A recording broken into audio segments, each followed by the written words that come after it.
Hello future CPAs! For today's video, our lesson is joint venture. Previously, we have discussed about joint arrangements, and we have learned the distinction between joint venture and joint operations.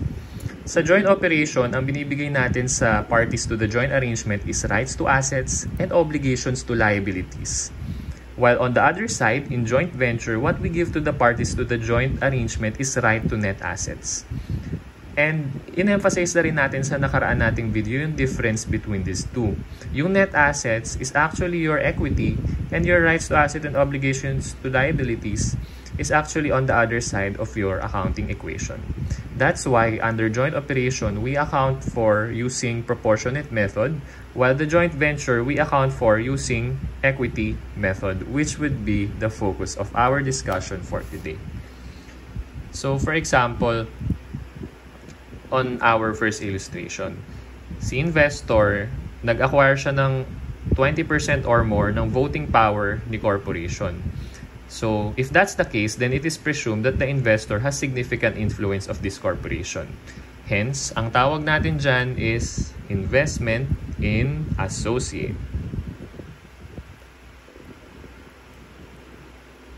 And we account for investment in associate using equity method. For example naman, si corporation, naging party siya sa isang joint venture.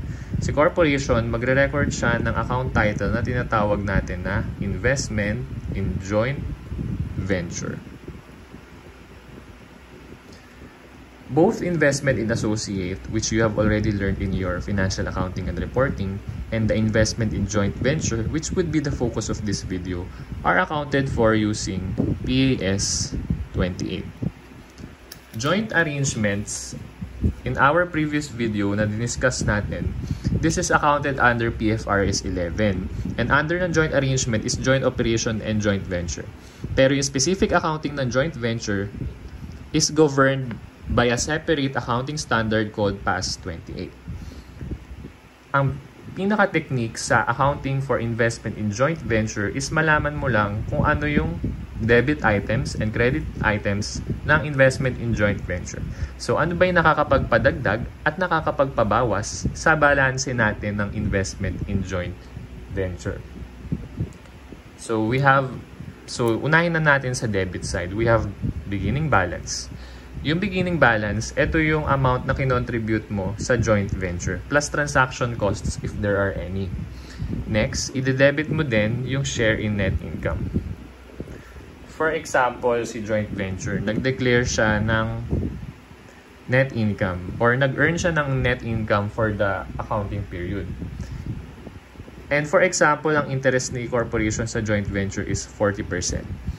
Yung net income na-earn ni joint venture for the year ended, ita-times lang natin yan sa 40%. At makukuha mo na tong share niya sa net income. Next is share in OCI. Gain. So, kung meron tayong net income which is a profit or loss by nature, meron din tayong share in OCI gain. Kapag kinombine natin yung dalawang yan, ang tawag na dyan is comprehensive income. So, on the opposite side, on the credit side, ano yung nakakapagpabawas naman sa account natin sa investment in joint venture?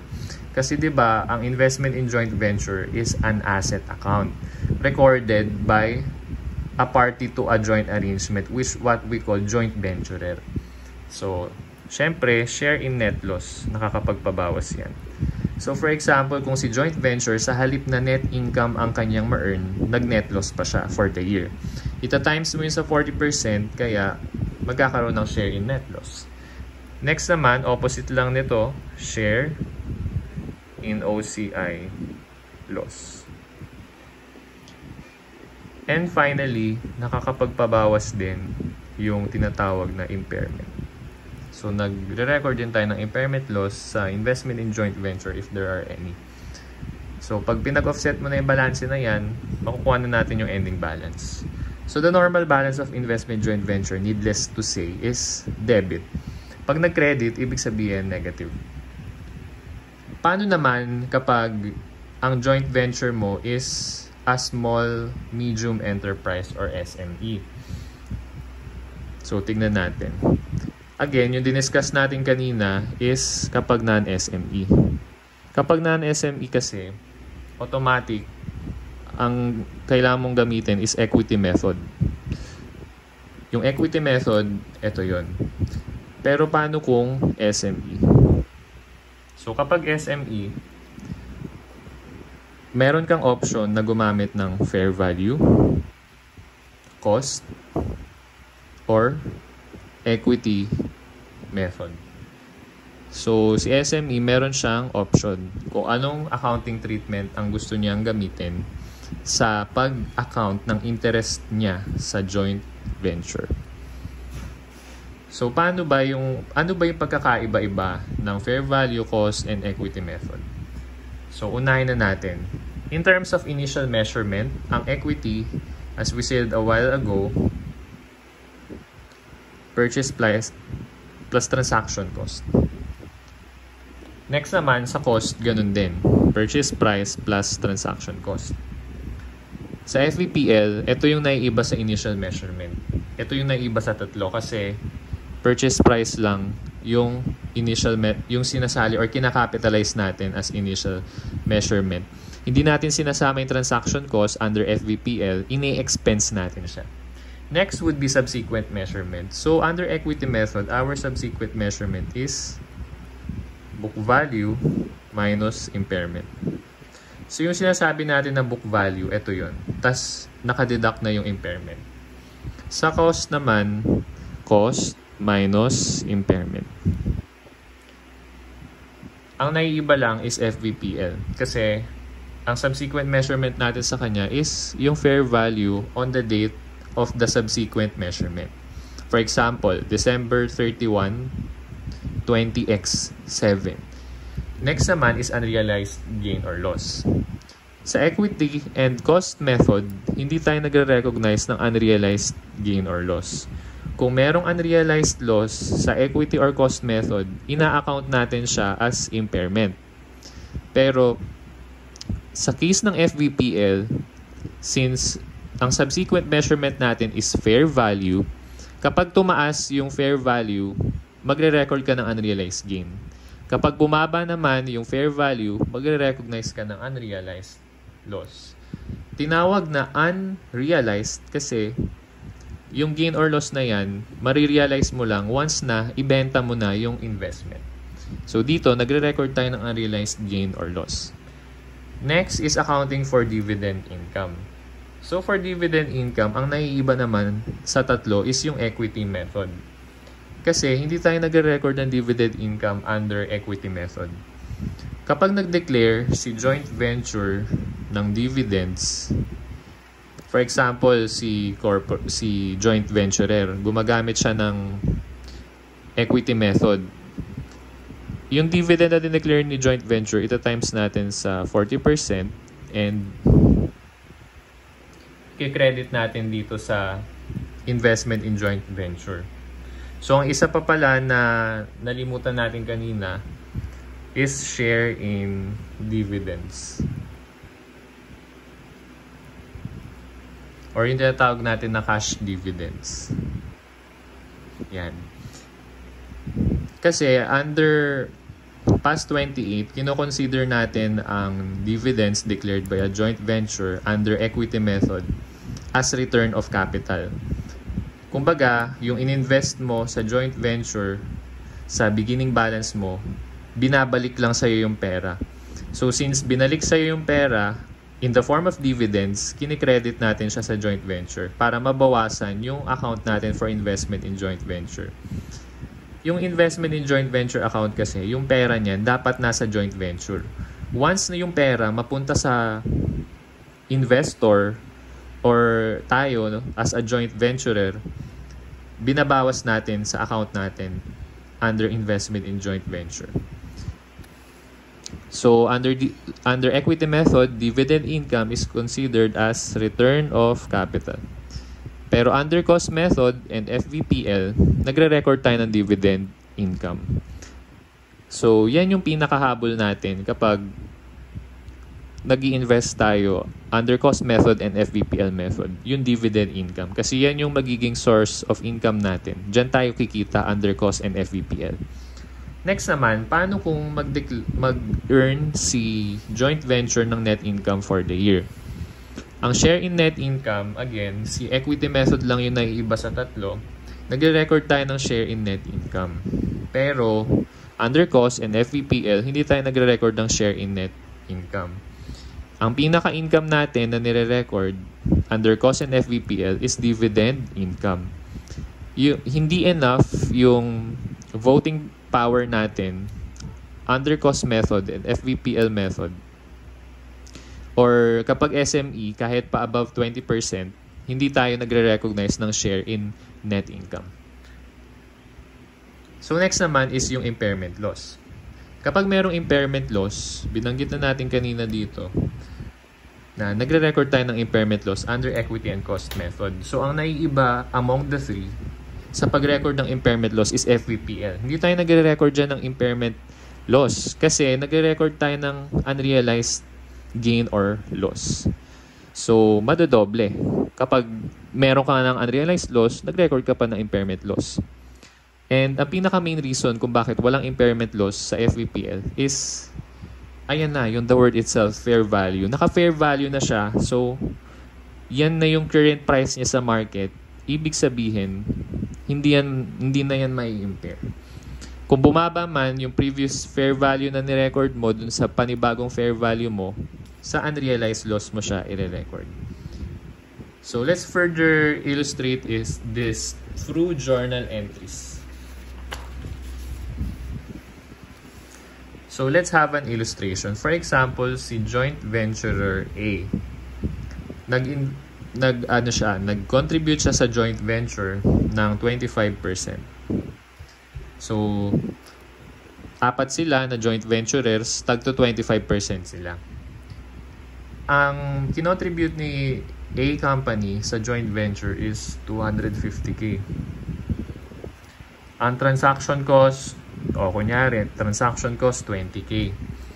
Tapos, at the end of the year, si joint venture nag-earn ng net income worth 600K and nag-earn din siya nag-declare ng dividends worth 150K. Tapos, at the end of the year, ang fair value ng investment in joint venture, fair value at the end of the year is 300,000. So, yan yung caselet natin. Ngayon, gawan natin ng journal entries under equity method, under FVPL, and under cost. Ayan. So, yung acquisition muna tayo. So, pag nag-acquire ka, again, kapag ang joint venture is non-SME or yung party to the joint venture is non-SME, i-account niya lang yung interest niya sa joint venture under equity method. Pero pag SME, may option siya. Pwedeng equity method, pwede ring hindi. So, pwedeng FVPL, pwedeng cost.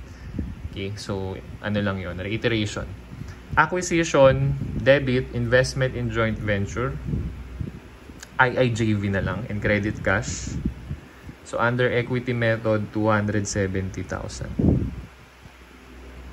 Bakit 270? 250 na investment plus 20K na transaction cost.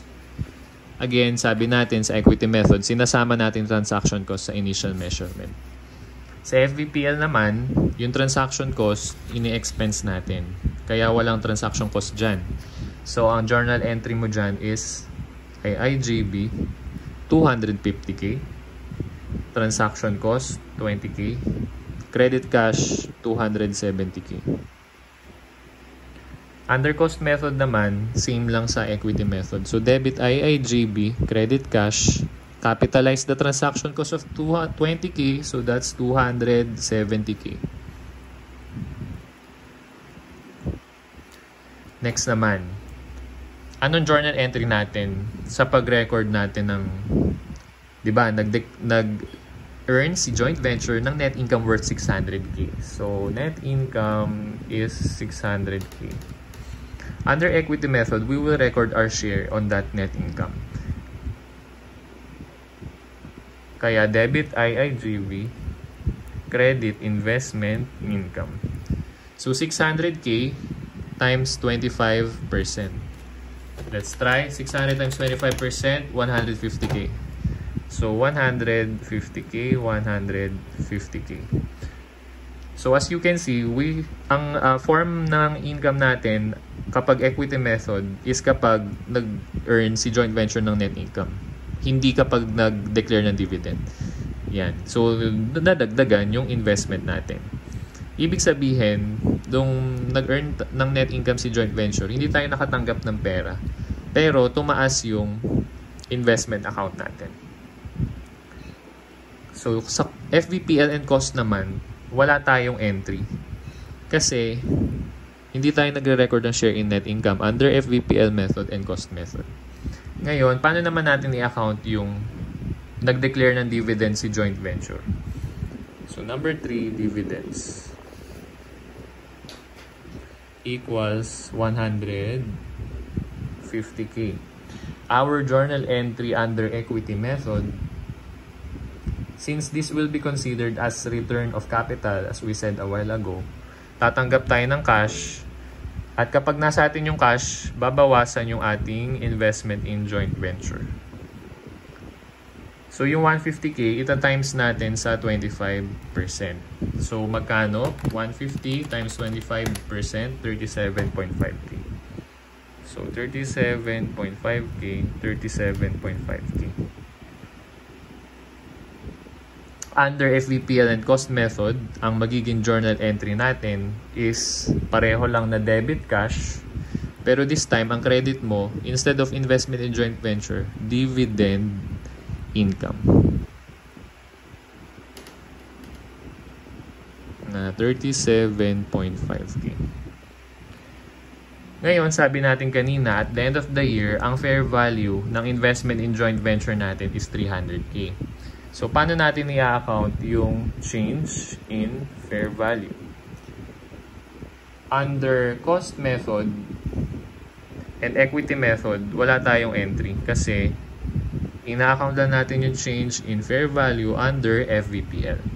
Ang journal entry natin under FVPL is debit, IIGV, credit, unrealized gain. The question is, magkano? Initially, we have recorded our IIGV at 250k. From 250k, naging 300k. So, that's a 50,000 pesos increase. Kaya, ang i-record natin unrealized gain is 50,000. And finally, number 5, impairment.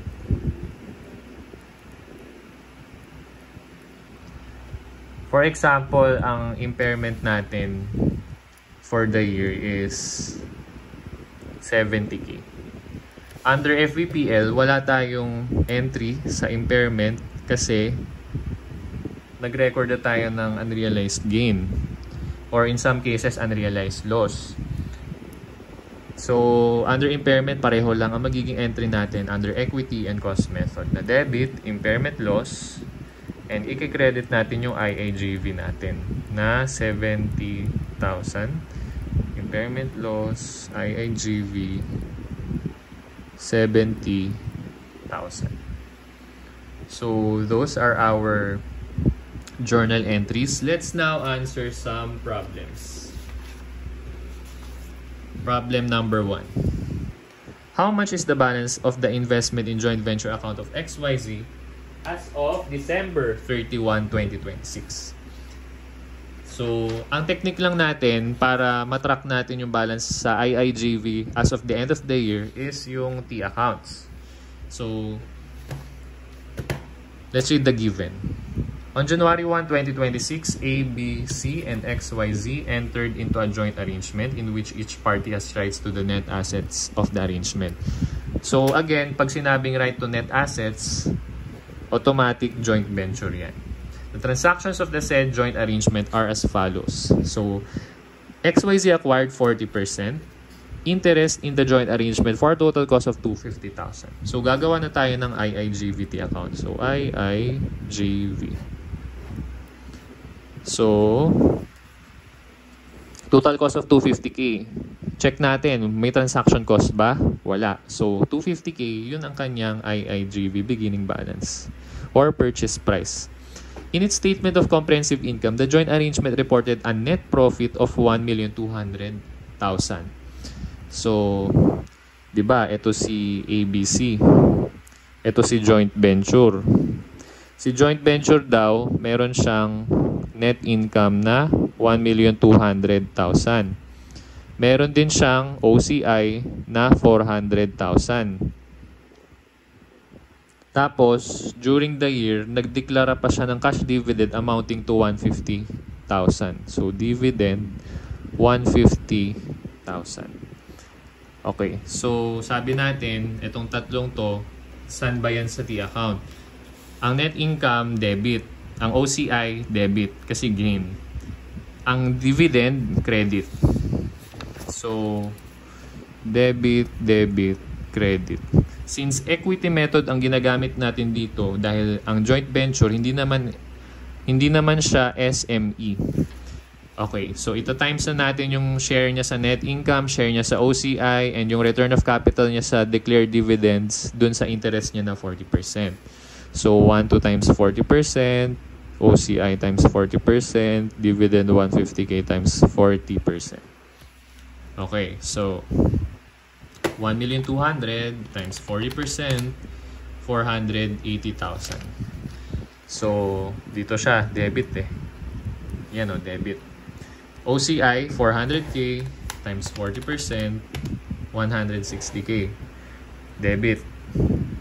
Next, dividend is return of capital, credit daw. 150 times 40%, 60K. So, credit. How much is the balance of the investment in joint venture? So, let's add 250 plus 480 plus 160 plus minus 60. 830K. So, our answer for this problem, balance ng IIJV as of December 31 is 830K. Now, I'd like to emphasize or discuss further on the third bullet. Sabi kasi, dineclare pa lang yung cash dividends pero to be paid pa daw on January 1. Huwag kayong malilito dyan. Kahit next year pa babayaran yung dividends, magre-record na tayo ng credit sa investment in joint venture. Kasi, si joint venture, kapag nag-declare na siya ng dividend, ang journal entry niya is debit retained earnings, credit dividends payable. Tayo naman, ang i-record natin, since si joint venture, ang ni-record niya is dividend payable, tayo as ABC Corporation, hindi, point of view pala tayo ng XYZ. So, tayo as XYZ Corporation, ang i-record natin is dividend receivable. Anong i-credit mo? Yung investment in joint venture. So, ibig sabihin, from this journal entry, upon declaration pa lang ng cash dividends, nagki-credit na tayo ng IIJB. So, nagbawas na tayo ng 60K. Okay? So, yung payment ng dividend sa atin, kung kahit next year pa yan, o diba, January 1, 2027. Anong journal entry natin sa January 1, 2027? Debit cash, i-credit mo lang yung dividend receivable. Nabawasan ba sa journal entry na yan yung investment in joint venture natin? The answer is no. Kaya sa 2027, huwag ka na magre-record ng credit sa IIJB dahil sa dividend na natanggap natin. So, kapag sa problem, naka-encounter ka na dividend received, alamin mo muna kung kailan dineclare. Kasi kung last year yan dineclare, tas this year mo lang natanggap, wala ka nang i-credit sa IIJB. So, kinlear ko lang yung about sa dividend. Let's now go to problem number 2. This would be our last problem for joint arrangements. Questions. Assuming that SMEX elected to use the equity method, magkano raw yung balanse ng investment niya in Z Corporation? Assuming, number 2, assuming that SMEX elected to use the cost method naman, magkano raw yung investment income niya? And number 3, fair value method ang ginamit, magkano ang unrealized gain or loss? Let's read the given. On January 1, 2024, SMEX and SMEY, so si X at si Y, nag-form sila ng joint control over Z Corporation. So si Z, yan yung joint venture. Si X and Y, sila yung joint venturers. During 2026, the following transactions occurred. First bullet, SMEX acquired 30% of the outstanding shares of Z Corporation for 123,000, including the transaction cost of 3,000. Okay, so the first thing to note here is SME yung ina-account natin. Kapag SME, meron siyang option to elect equity cost or fair value method. 30% yung interest ni X sa joint venture for 120,000 plus 3K transaction cost. Depende anong accounting treatment. Second bullet, during the year, Z Corporation reported net income of 100K. Net income, 100K. Declared dividends worth 10K. At the end of the year, the fair value is 150K. Okay, first question. Equity method daw ang ginamit. Magkano raw ang balanse sa investment in Z? So, again, pag equity method, gawa ka na kagad ng T-account, IIJB. So, in-acquire niya using his cash of 123K. At sabi natin kanina, kapag equity method, sinasali yung transaction cost sa initial measurement. So, 120 plus 3K is 123K. So, debit 123K. And then, the next event is net income 100K. Ang interest ni X is 30%. So, times 30% is 30K. So, ang share in net income natin is debit 30K. Next, dividend declared 10K times 30%, obviously 3K yan. Ang dividend kinikredit, so credit 3K. So, yung fair value, hindi tayo nagre-record ng changes in fair value or unrealized gain or loss under equity method. So, under equity method, ignore lang yan. Let's now compute. 123 plus 30 minus 3, 150K. So, our answer for number 1, balance ng investment in Z, 150K. Ang ating answer. Ngayon naman, pag cost method daw, how much is the investment income to be recorded? Ang investment income under cost method nanggagaling hindi sa net income. Hindi sa net income ha, nanggagaling yan sa dividends. So kung 10K ang dividends, magkano yung, ano yung share ni X kay Z? 30%. So 10,000 times 30%. Ang dividend na natanggap niya from Z Corporation is 3,000 pesos. So since nag-declare, anong journal entry niya? Debit, dividend, receivable, credit, IIJB na 3,000 pesos. Sorry, dividend income pala kasi cost method. 3,000 pesos. Okay, so our answer for number 2 is investment income niya 3,000. Number 3, fair value method, unrealized gain or loss. So kapag fair value method, di yan, IIJB ka. Tapos, fair value method, walang transaction cost. So, ang beginning balance mo lang is 120K. At the end of the year daw, the fair value at year end, 150K na raw. So, 120 naging 150K, 150 minus 120, nadagdagan ng 30K dito. So, ang unrealized gain natin, syempre gain yan kasi nga nadagdagan. Kung dito sa side na to, loss. Eh dahil dito sa side na to, debit, gain yan. So gain, 30,000. 30,000 pesos gain. So that's our answer for number 3. And that concludes our discussion for joint venture and joint arrangements.